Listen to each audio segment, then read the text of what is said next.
but we'd love a game against Malaysia as well. Anytime I think Indonesia gets a chance to play Malaysia, hopefully we get a crossover game. 6 kali cuma bisa jadi runner-up. Tapi tahun ini, dengan komposisi lini tengah paling mengerikan dalam sejarah Piala AFF, John Herdman punya satu senjata rahasia yang belum pernah terlihat sebelumnya. Apa taktik di balik layar yang bikin rival kita gemetar?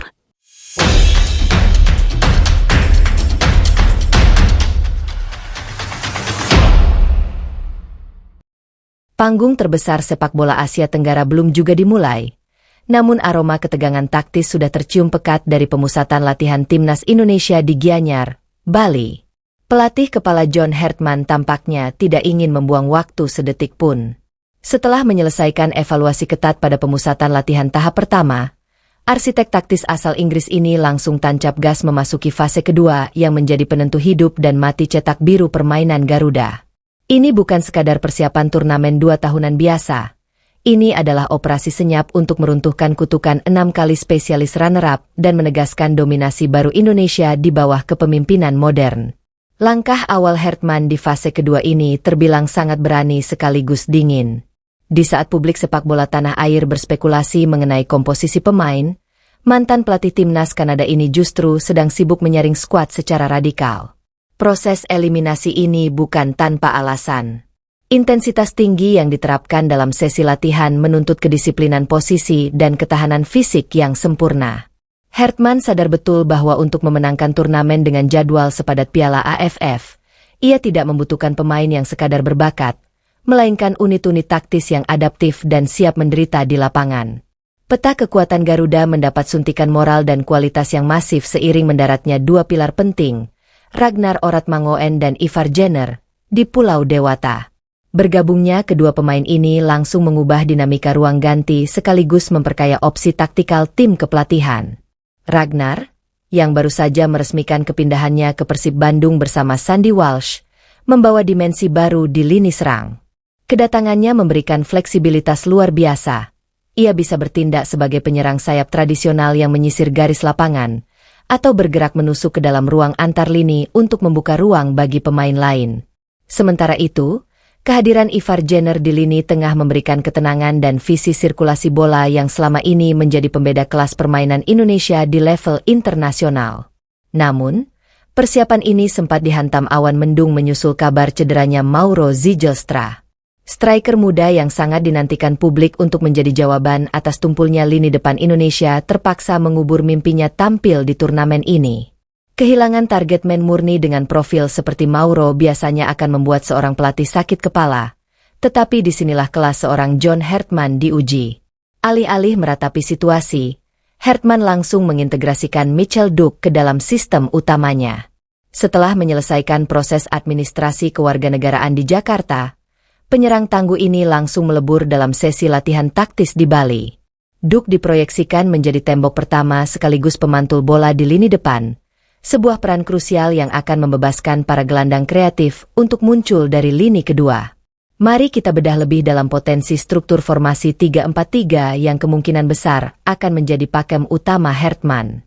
Di sektor penjaga gawang, Nadeo Argawinata tampaknya masih memegang hierarki utama berkat pengalaman dan kemampuan komunikasinya dalam mengorganisasi lini belakang.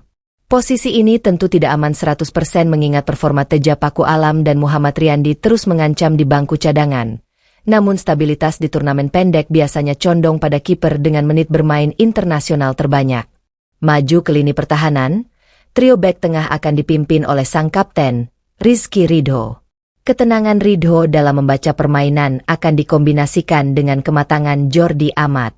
Kombinasi ini menawarkan proteksi ganda, kekuatan fisik dalam duel 1 lawan 1 serta kemampuan mendistribusikan bola dari lini pertama, build up dari bawah.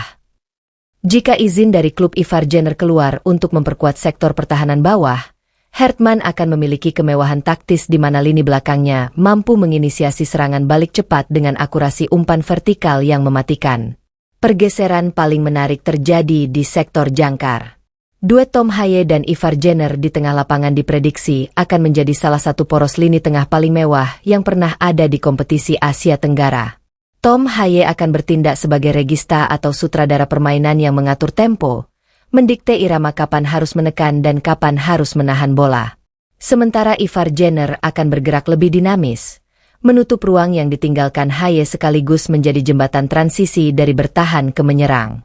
Sisi sayap akan dihuni oleh kombinasi kecepatan dan disiplin pertahanan, Shane Patinama atau Donny Tripamungkas di koridor kiri, dan Sandy Walsh yang akan mengunci koridor kanan dengan atribut defensif dan ofensifnya yang seimbang. Di sepertiga akhir lapangan, skema lini serang Indonesia akan menjadi mimpi buruk bagi pertahanan lawan. Dengan Michel Duk berperan sebagai nomor 9 murni yang siap berduel fisik dengan bek lawan, Ragnar Oratmangoen akan memiliki kebebasan penuh di sektor sayap kiri untuk melakukan tusukan mematikan menggunakan kaki terkuatnya. Di sektor kanan, persaingan akan sangat sengit antara kecerdikan Marcelino Ferdinand atau kecepatan eksplosif Jakob Sayuri. Belum lagi keberadaan Eliano Rejders yang bisa menjadi kartu truf di berbagai posisi, membuat lini serang Indonesia sangat sulit ditebak oleh tim analisis lawan. Kekuatan mengerikan yang sedang dibangun di Bali ini jelas memicu alarm bahaya di kawasan Asia Tenggara, khususnya bagi rival abadi kita, Vietnam. Pelatih mereka, Kim Sang-sik, tidak main-main dalam respons ancaman ini.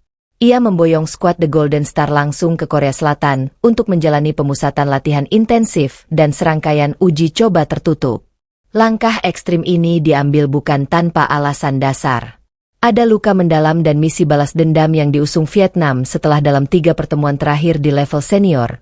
Mereka tidak hanya selalu menelan kekalahan dari Indonesia, tetapi juga gagal mencetak 1 gol pun ke gawang Garuda.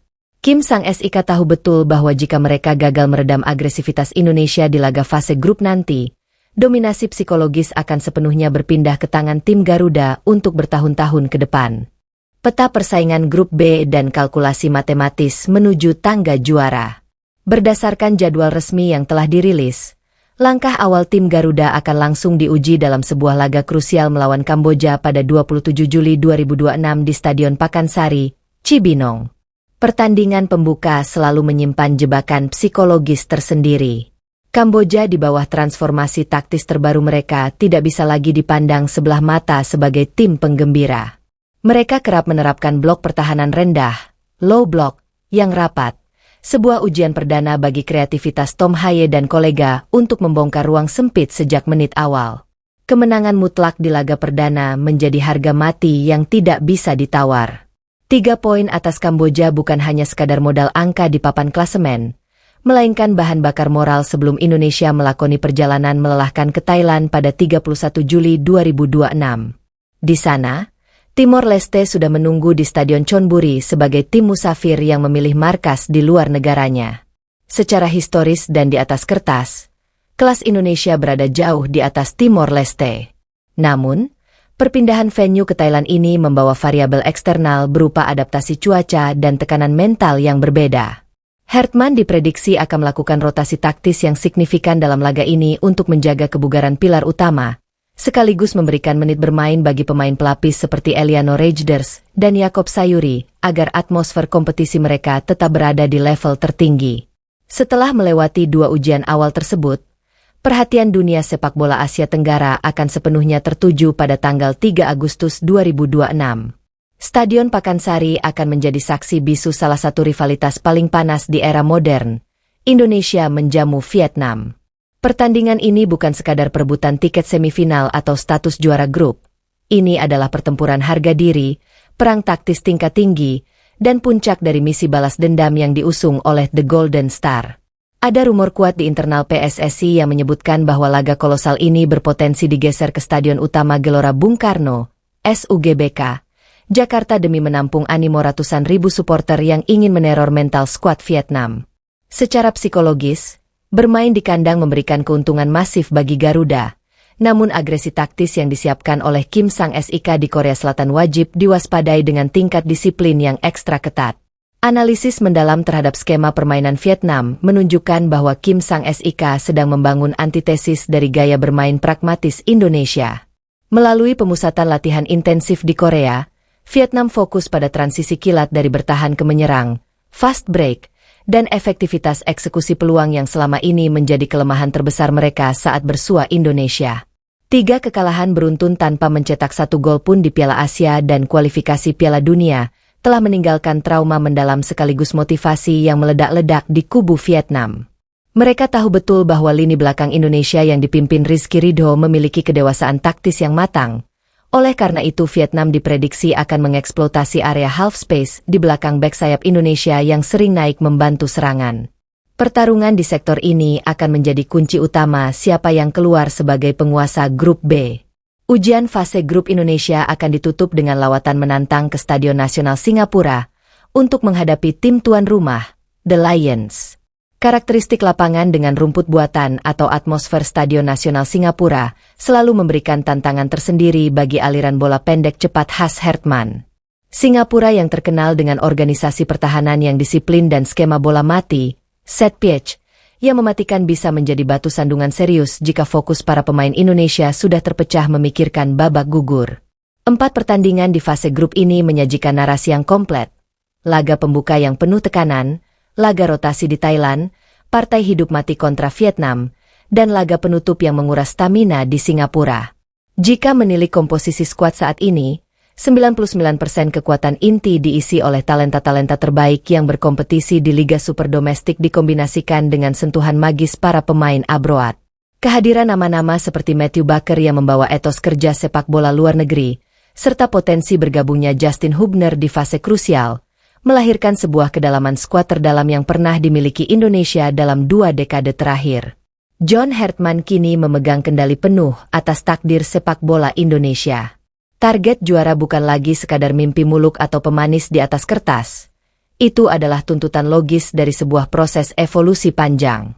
Dengan seluruh analisis taktis, kemewahan materi pemain, dan jadwal kompetisi yang telah terpetakan dengan matang, panggung Piala AFF 2026 ini siap menjadi saksi apakah generasi emas ini mampu menorehkan tinta emas pertama dalam sejarah sepak bola tanah air. Memasuki fase krusial turnamen, perhatian kini bergeser pada kalkulasi babak gugur dan bagaimana John Hartman harus menavigasi tekanan mental di fase semifinal dan final. Berdasarkan peta persaingan saat ini, lolos dari grup B barulah separuh dari pekerjaan rumah tim Garuda. Tantangan sesungguhnya adalah bagaimana menjaga konsistensi intensitas permainan ketika format pertandingan berubah menjadi sistem 2 leg yang melelahkan secara fisik dan menguras emosi. Di babak semifinal, Indonesia kemungkinan besar akan berhadapan dengan salah satu raksasa dari grup A, antara juara bertahan Thailand atau kekuatan tangguh Malaysia. Analisis taktis menunjukkan bahwa format 2 leg menuntut pendekatan strategi yang sangat berbeda dibandingkan fase grup. John Hartman tidak bisa lagi sekadar mengandalkan agresivitas lini serang, melainkan harus memperkuat organisasi pertahanan saat melakoni laga tandang. Disinilah peran kematangan Jordi Amat dan komunikasi Rizky Ridho akan diuji hingga batas maksimal. Gol tandang seringkali menjadi pembeda tipis antara melaju ke final atau tersingkir dengan tragis. Kemampuan Tom Haye untuk mendikte tempo permainan akan menjadi kunci utama dalam meredam atmosfer intimidatif di stadion lawan, sekaligus memastikan transisi bertahan ke menyerang berjalan tanpa celah. Jika Indonesia berhasil melangkah ke partai puncak, ujian sejarah akan langsung menghadang. Kutukan 6 kali runner-up adalah beban psikologis terbesar yang menggelayuti pundak setiap generasi timnas. Namun, skuad bentukan Hartman kali ini memiliki modal yang tidak dimiliki generasi sebelumnya. Kedalaman skuad yang merata di setiap lini dan mentalitas kompetitif para pemain abroad. Pemain seperti Ragnar Oratmangoen dan Ivar Jenner sudah terbiasa menghadapi tekanan tinggi di level kompetisi yang ketat. Ketenangan mental inilah yang akan menjadi pembeda di menit-menit krusial babak final. Pada akhirnya, Piala AFF 2026 ini bukan lagi sekadar panggung unjuk gigi bagi talenta lokal maupun pemain keturunan, melainkan momentum pembuktian bahwa sepak bola Indonesia telah bergeser ke level yang lebih tinggi. Seluruh analisis taktis, pengorbanan di pemusatan latihan Bali, hingga rotasi pemain di fase grup, semuanya bermuara pada satu target absolut, membawa pulang trofi juara ke tanah air untuk pertama kalinya dalam sejarah. Generasi emas ini telah siap, cetak biru taktis telah digelar, dan kini takdir sejarah berada sepenuhnya di tangan mereka sendiri. Oke teman-teman, mantap, sangat mantap. Sebagai sesama penikmat sepak bola yang sudah bertahun-tahun menjadi saksi pasang surutnya prestasi timnas Indonesia, ada satu perasaan yang sangat kuat saat melihat peta kekuatan skuad Garuda kali ini. Harapan baru yang bukan sekedar angan-angan kosong. Kita semua pasti sudah kenyang dengan rasa kecewa melihat tim kebanggaan kita bolak-balik masuk final Piala AFF hanya untuk pulang membawa status runner-up sampai 6 kali.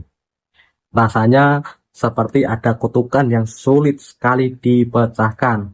Namun, melihat apa yang sedang dibangun oleh pelatih John Hartman menjelang bergulirnya Piala AFF kali ini, rasanya kali ini ceritanya akan sangat berbeda. Kita punya alasan yang sangat logis untuk optimis dan menaruh harapan setinggi-tingginya bahwa timnas Indonesia bisa menjuarai Piala AFF 2026. Teman-teman, harapan terbesar kita sebagai penonton sepak bola tentu saja melihat permainan sepak bola yang menghibur, matang, dan tidak bikin jantungan. Selama ini kita sering kali disuguhi permainan timnas yang penuh semangat, tapi miskin strategi saat menghadapi tim dengan pertahanan rapat. Sekarang bayangkan saja lini tengah kita dikomandoi oleh Tom Haye yang punya visi bermain kelas Eropa, ditemani oleh Ivar Jenner yang pergerakannya sangat dinamis. Bagi kita yang menonton di rumah, kehadiran mereka menjanjikan sebuah tontonan di mana aliran bola dari belakang ke depan akan terasa sangat mengalir rapi dan cerdas. Tidak ada lagi drama operan asal-asalan atau kepanikan di lini belakang saat ditekan lawan. Kita akan melihat sebuah tim yang benar-benar tahu apa yang harus dilakukan sejak menit pertama pertandingan dimulai. Teman-teman, selain itu, harapan kita tertuju pada ketajaman lini depan, meskipun terpukul dengan cederanya Mauro. Masuknya nama Mitchell Baker sebagai ujung tombak memberikan warna baru. Kita ingin melihat lini serang yang tidak egois, di mana Mitchell Baker bisa membuka ruang, lalu Ragnar Oratmangun atau Marcelino Ferdinand muncul dari sisi sayap untuk mencetak gol-gol indah. Sebagai penikmat olahraga, kepuasan terbesar adalah melihat kerjasama tim yang kompak, taktik pelatih yang berjalan sukses di lapangan, dan mentalitas petarung yang tidak luntur sampai wasit meniup peluit panjang. Kita ingin melihat timnas Indonesia yang mendikte permainan, bukan lagi tim yang hanya bisa mengandalkan keberuntungan atau serangan balik spekulatif. Teman-teman, Piala AFF kali ini adalah momentum pembuktian. Ini adalah waktu yang tepat bagi generasi emas Indonesia untuk menghapus semua memori kelam di masa lalu dan menuliskan sejarah baru dengan tinta emas. Kita semua sebagai pendukung setia tentu berharap trofi bergengsi Asia Tenggara ini akhirnya bisa mendarat di Jakarta. Tak ingin melihat riuh rendah perayaan juara yang sudah dinantikan selama puluhan tahun oleh seluruh masyarakat Indonesia. Mari kita kawal bersama perjuangan timnas Indonesia di laga perdana melawan Kamboja, ujian berat kontra Vietnam, hingga harapan besar kita untuk melihat mereka mengangkat piala di partai final nanti. Teman-teman, terima kasih sudah menyimak video ini sampai akhir. Jangan lupa dukung terus channel ini dengan cara klik like, komen, subscribe, dan nyalakan lonceng notifikasinya.